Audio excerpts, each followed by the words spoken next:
Hi, my name is Michael Sahno. I'm Jewish and I love Israel. So if you love Israel, if you love being Jewish, or if you have an unwavering connection to the land of Israel, then you're in the right place. Welcome to the 12 Cities in Israel podcast.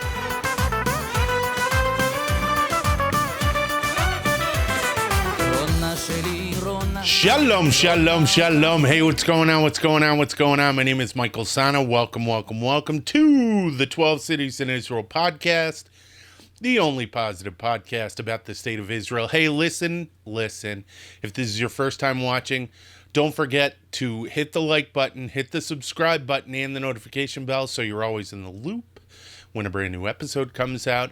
If you want to take this with you on the road, on the street, you can find us at SoundCloud, iTunes, Google Play, Stitcher, TuneIn, and on Spotify. Okay, this episode, this is going to be a crazy one. This one is on organized crime in Israel. Wow. So a lot of my episodes over the past couple of weeks have been on some of the, and I'm remiss to say this, some of the negative things that exist in Israel. But Israel is, we have this concept. There are individuals who have this concept of Israel as this utopian Jewish state. And that's what's been, conveyed to us as to what Theodore Herzl had wanted in his book, The Jewish State. But it is a modern Western democracy, and in modern Western democracies, you get a little bit of the good and a little bit of the bad. You hopefully get a lot of good and very little bad, but hey, people are people, and they're going to try to do things. Now, organized crime is a significant problem in Israel. I'm going to read to you just some quick information. Organized crime groups operating in Israel are comprised of about 16 crime families. Whoa, that's huge. There are, I think, the 5 families in New York and basically New Jersey. They have 16 of them in this small country. 5 major groups are active on the national level and 11 smaller organizations. And I'm going to go into how that works. There are 6 Maghrebi Jewish crime families active, and those are Moroccan Jews, and 3 Arab crime families. I was only able to find out about 2 of them. I'm going to look through this and see if maybe I can find that other one. But what it says is many heads and members of the crime groups have either been killed or are in prison. Now, like any criminal organization, you have different kinds of organizations. And in the organized crime organizations, that sounds ridiculous, the organized crime organizations, in those types of situations, they set up a structure so that if the boss goes, somebody slides into place. Usually without a lot of violence. Violence is part and parcel of what they do.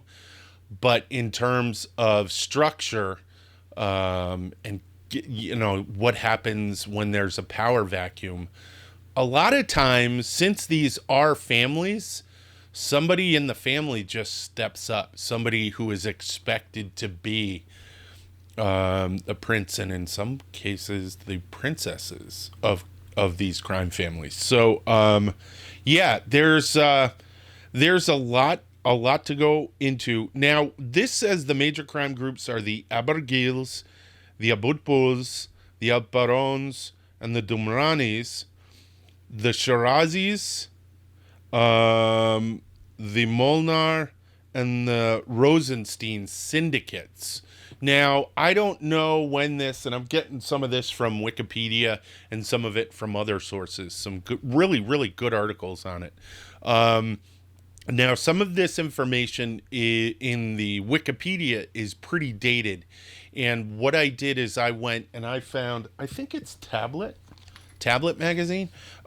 They went through, and this article is from, let me double check. It is from 2019, and it is entitled A Field Guide to Israeli Organized Crime. So I'm going to quickly read off the names of these organizations. And these appear to be the prominent organizations in Israel as of last year. We're going to start with the Abergil, which I mentioned, and it's run by Yitzhak Abergil, which is in Lod. And that's his area. That's where he grew up. He grew up in a really, really just crappy upbringing. Into violence at 5 years old. It says that he brought a gun to school. And started shooting it. Just not at people. He aimed it at some kids, but he just started shooting it, and he went to jail at a very young age. And when you think of Lod, you think of Ben Gurion Airport. So you don't really think of a town being a town. But the Abergil organization, that's the number one. The Mulner organization, run by Amir Mulner, out of Ramat Gan, he's a pretty heavy hitter. The Domrani, which I mentioned, run by Shalom Domrani, down in Ashkelon. I have a video where they talk about the opening of illegal clubs and stuff like that. And I'm going to include that in the description. And they got a new police chief who's cracking down on this stuff. But I don't know. This article, the video was from 2015, I think, and this article is from 2019, so they're still going strong. He runs Ashkelon, and it said basically the Negev region. And there's another guy, and I almost said gentleman. These people are not gentlemen. Zaguri, Nivi Zaguri, out of Beersheva, and he works with Domrani. It says it alleges that he works with Domrani. You have the Moore organization run by Michael Moore, not that Michael Moore, out of Naharia. I always say that wrong and I can't get it right, so just bear with me. The Mosley organization run by Yossi Mosley in South Tel Aviv. They're a pretty violent organization, and I think that's the one that came up. He was under, not Abergil, Al-Baron. He tutored in organized crime. Is that a thing? Under Al-Baron. I could be wrong. You have the Shirazi organization, which is run by Rico Shirazi in Netanya, and he was a guy. His brother is a retired professional footballer, and he was going to be one as well. And then he broke his knee, or he had a bad knee injury, and then went into organized crime, because that's what you do. You fail at your thing, and your backup is organized crime. Yeah, I don't buy that. This guy was probably dirty a lot longer than just, he fell into it. So, and then you have the Haya organization run by Aitan Haya in Tel Aviv. And this guy, I guess, is another. He was under Rosenstein, which I spoke of in the beginning. Rosenstein Syndicate was a big deal. Now, let's talk about Israel-Arab coexistence. You have two other Israeli Arab groups. These aren't even in the territories. These are two Israeli Arab groups.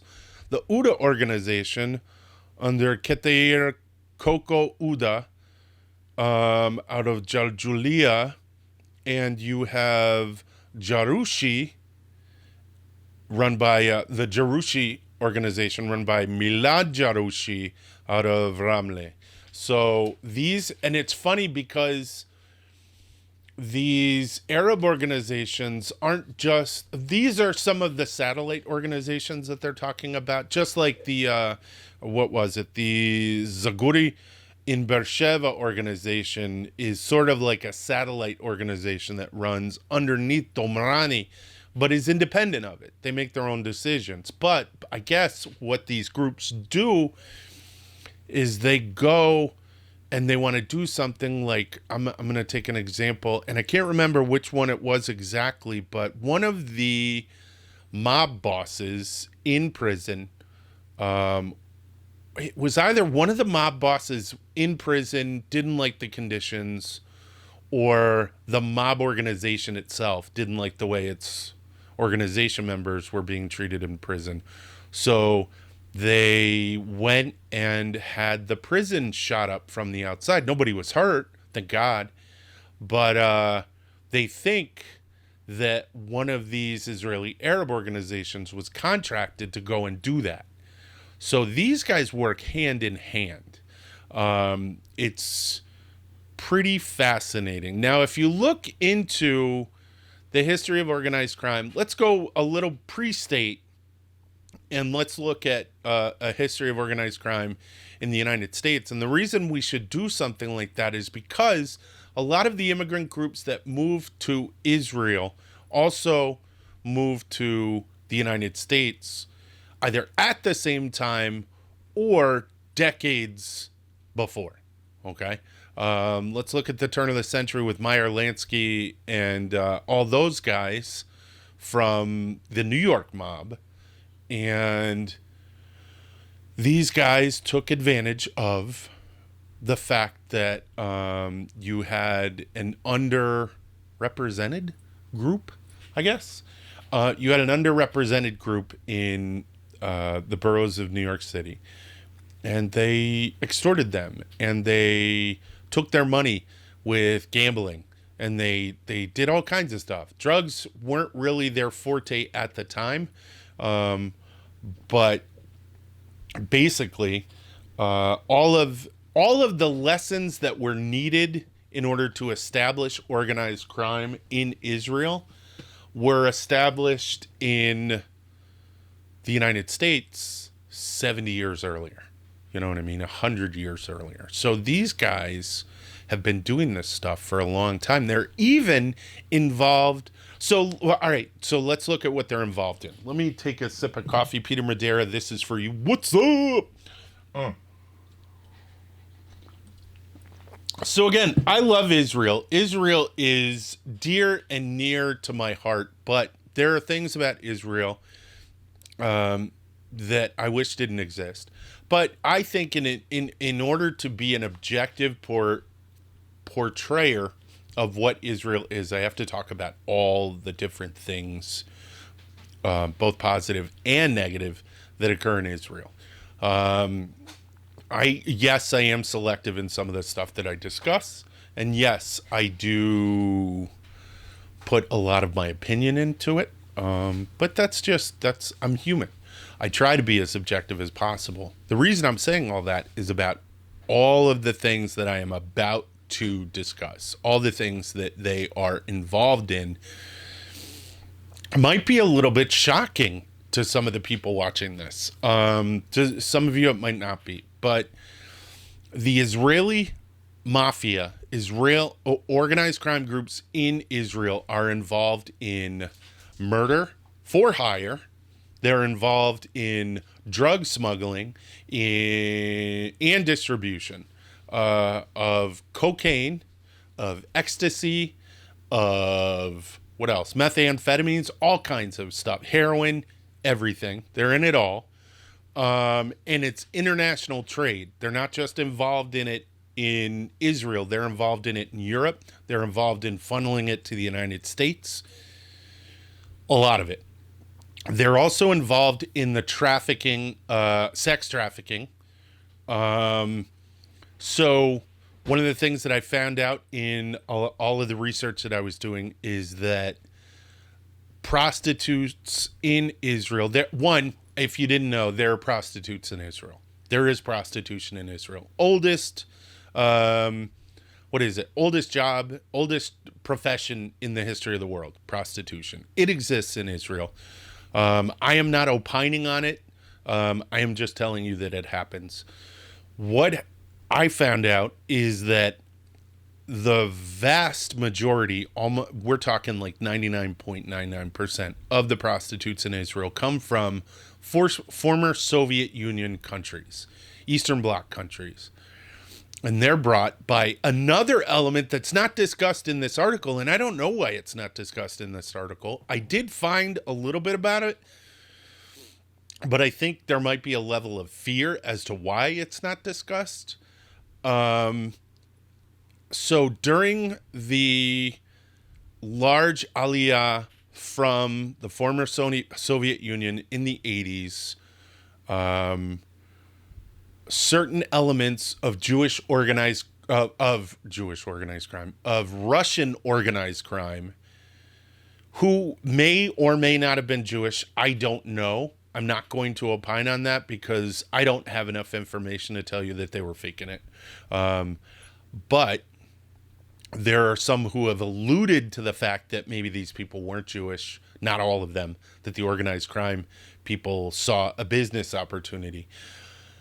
Needless to say, a large number of Bratva, who are Russian organized crime members, emigrated to Israel, used the lax banking system that allows for funds to be brought into the country in order to launder billions of dollars. And then they also set up their drug connections that they had already established in Europe through Israel. And on top of that, they brought sex trafficking from these Eastern European countries. So the majority, from what I understand, and if I'm wrong, let me know. If you know more information, I want to get someone on this show to interview about this because this is fascinating, because it is just a deeply woven web. The Russian Mafia brought over all of these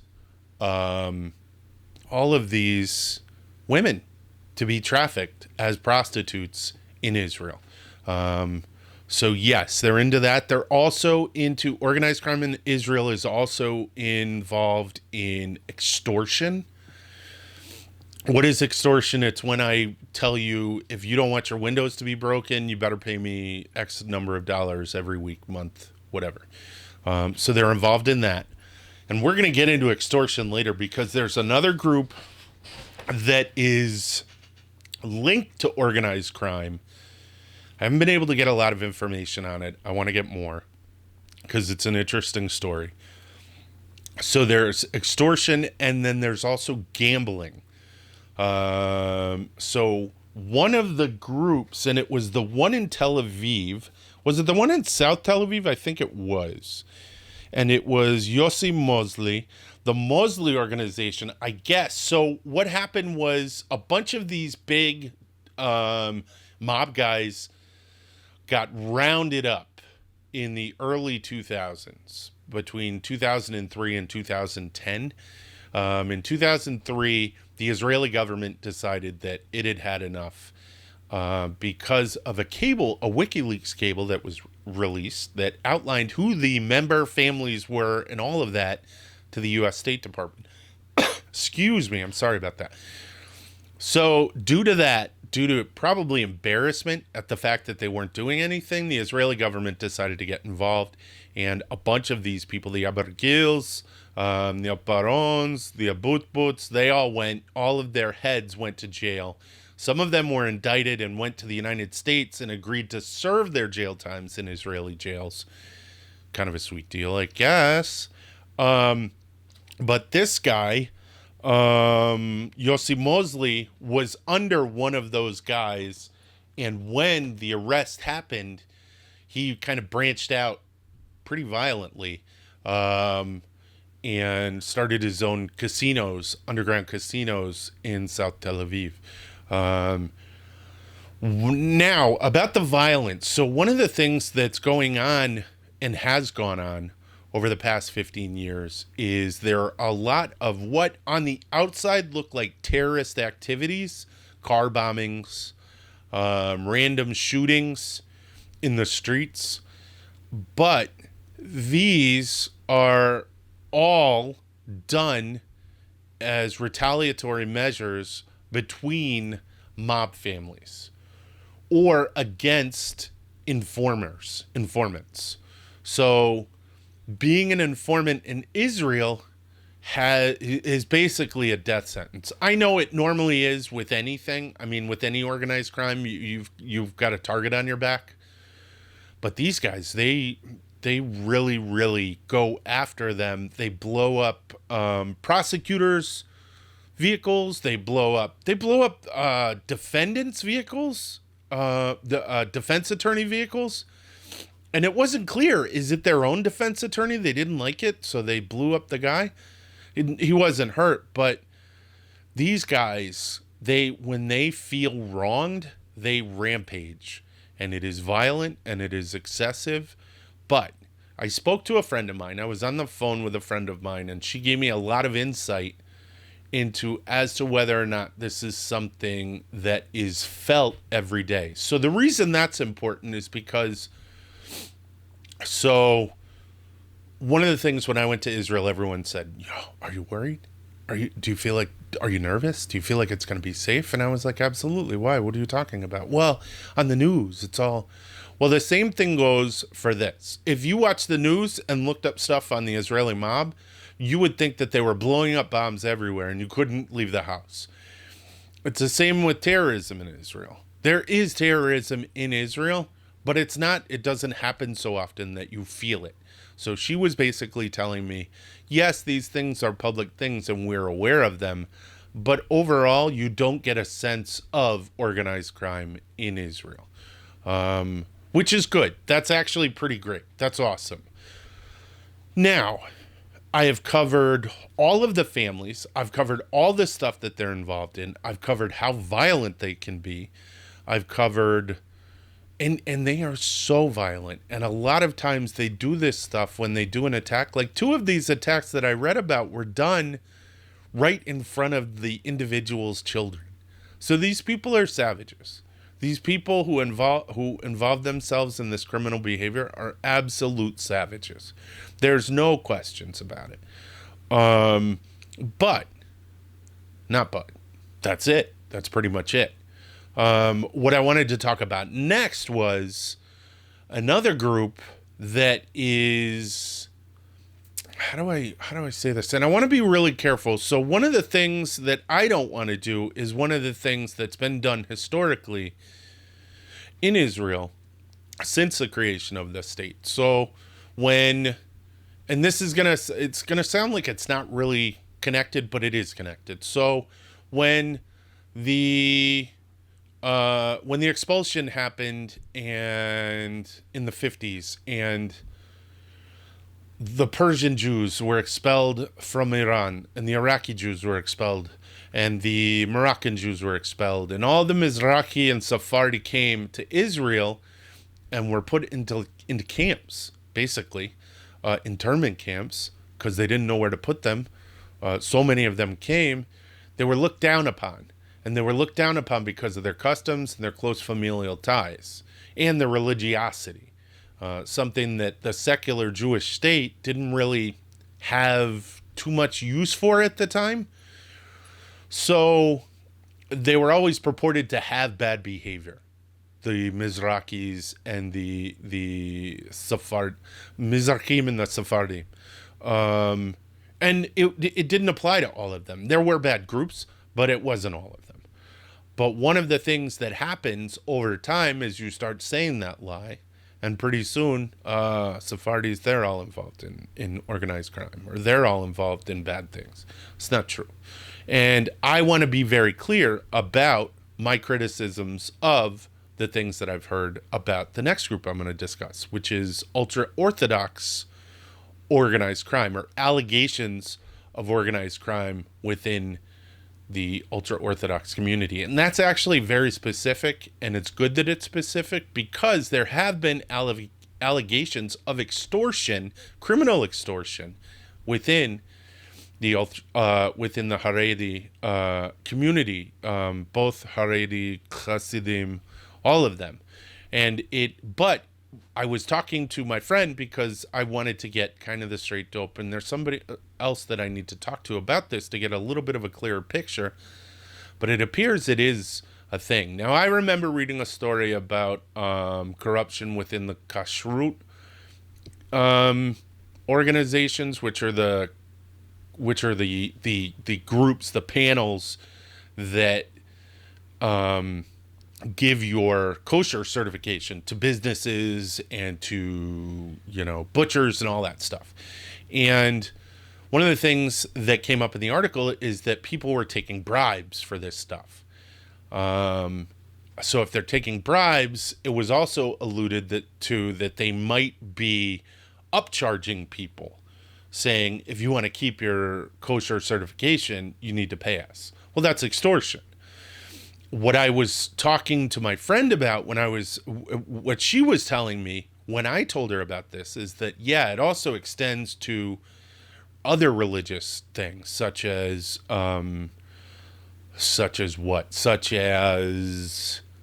divorces, such as weddings, not just kashrut, but all different levels of religious service that they do. And that they do. If a family is shunned, let's say a family's shunned, they have to pay back in, which is kind of extortion, but not overt. And I every time I read about it, it was almost as if it was passed over as a story, or it was a blurb and then they moved on, because there is a fear that if we start criticizing the ultra-orthodox community, that it could be heard as anti-Semitic. And that's not my intention at all. Being a Jew, I'm finding that pretty difficult to stomach, but whatever. But if there are problems and there are members of the ultra-orthodox community that are engaging in criminal extortion, it needs to be exposed and they need to go to jail.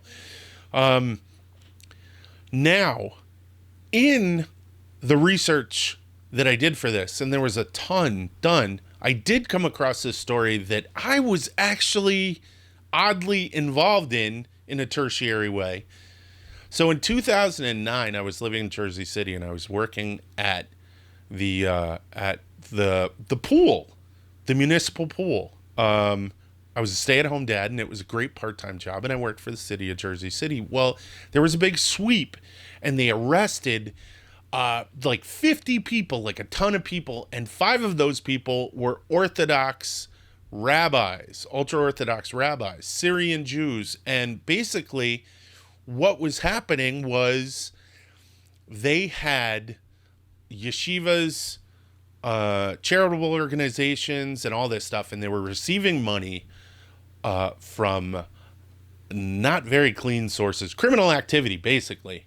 And they would say, okay, donate to the yeshiva, donate to the charity, and we then ask for your refund back and we'll return it to you, i.e. it was clean, it was laundered.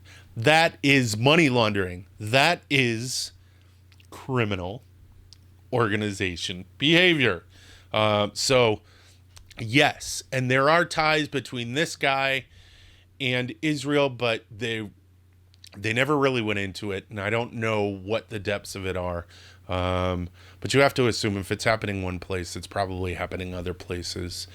And there may even be connections between these mob families that I spoke about and these charitable organizations. I'm not saying that they are, but it's not a leap to envision that is something that is going on. So, all right, that's all my information on organized crime in Israel for this episode. I'm going to finish up by telling you guys that I did the last of the Aleph Bet flashcards on Instagram. I released the last one. It's Tav, of course. Duh. For those of you who didn't know, it's okay. And we're going to start with the Kickstarter video. I'm going to edit that pretty soon and get that up. And once that's edited, I can start the Kickstarter campaign. And then please be an investor in our modern Hebrew flashcard sets. They're going to be coming out soon. And it's awesome. It's a new way to do Hebrew. It's a new way to learn Hebrew. Be an investor in teaching people this new way to learn Hebrew. We have a ton of sets that are coming out, 6 actually. The first one is the Aleph Bet that I've been releasing. The next one is the 500 must-know words. We also have 500 nouns, 250 verbs. That's another set. We have 500, or maybe it's 250 must-know phrases, and then we have a set of numbers by Ivrit in Hebrew, in Israel. Yeah, get it straight. And so we've got all these great things coming out, and we're going to be doing the Kickstarter in the next couple of weeks. So please be a part of that, be an investor, and like I said, help us help teach people modern Hebrew. All right, that's it, guys. Thank you so much for joining me. Thank you for listening to all the rambling that I did on Organized Crime. It was a lot of fun, a little grim, but a lot of fun looking it up, and I got to talk to a bunch of people in Israel about it, so it was really worth it. Hey, listen, if you like this video, then hit the like button and the subscribe button and the notification bell, so again you can get all of the episodes as they come out. If you want to take us with you, you can check us out on SoundCloud, iTunes, Google Play, Stitcher, TuneIn, and on Spotify. Please also check out all of our social media: Facebook, Twitter, and Instagram. That's where I release a bunch of all the cards. So thank you for joining us. That's it. Toda rבה, להתראות, ויאללה ביי. היא אחת ויחידה, בכל זאת לבדה, אין אחד שבא אליה לבקש את ידה. ובתסוגר עליה בליבה חתום, נעול, סגור, שבור.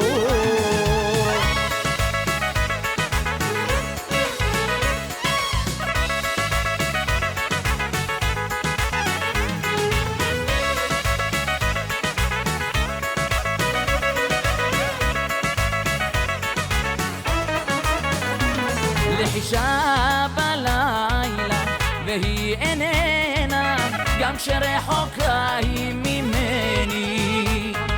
זיכרונה עולה שוב בליבי הלילה, איך אותה רציתי כל חיי. ידי בידה ולאור ירח עוד יאיר לי כוכב.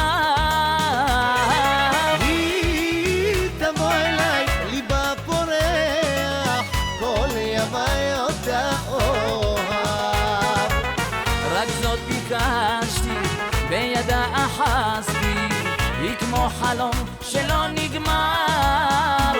רק זאת שאלתי, שליבי נתתי, הושעתי לפרח